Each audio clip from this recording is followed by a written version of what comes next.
आपण बघतोय इथून तिसरा खेळाडू जो उभा आहे म्हणजेच गौरीपाडा संघाचा. बाकी सगळ्या गोष्टी तुम्हाला पंच समजावून सांगतील. चला नॉन स्ट्रायकिंग एंडला आता मात्र पंच तिकडे जायचं आहे. त्या सुद्धा एका ठिकाणी पंच असतील.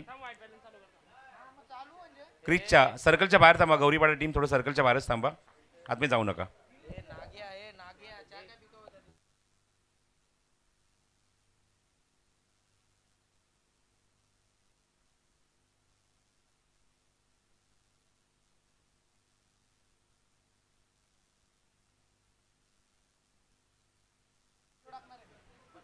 रेकॉर्डिंग चालू आहे, व्हिडिओ टाकणार आहेत, त्यामुळे नॉन स्ट्रायकिंग एंडला पंच आपली जागा घ्यायची आहे.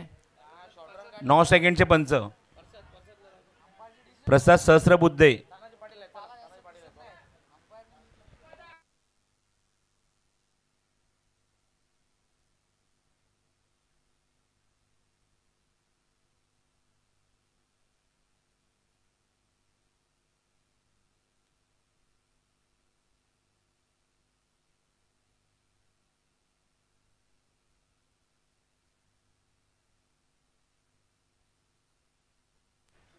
सो इथे मात्र रेसमध्ये आपण बघतो की जसं मी उल्लेख केला की रेस टू द फायनल आणि थेट फायनलमध्ये आता पोहोचले तर म्हणजे वडवली बी संघ रेस जिंकली आहे. कमलेश होता त्या ठिकाणी आणि सगळ्यात अगोदर ती रेस पूर्ण केली, 4 धावा पूर्ण केल्या.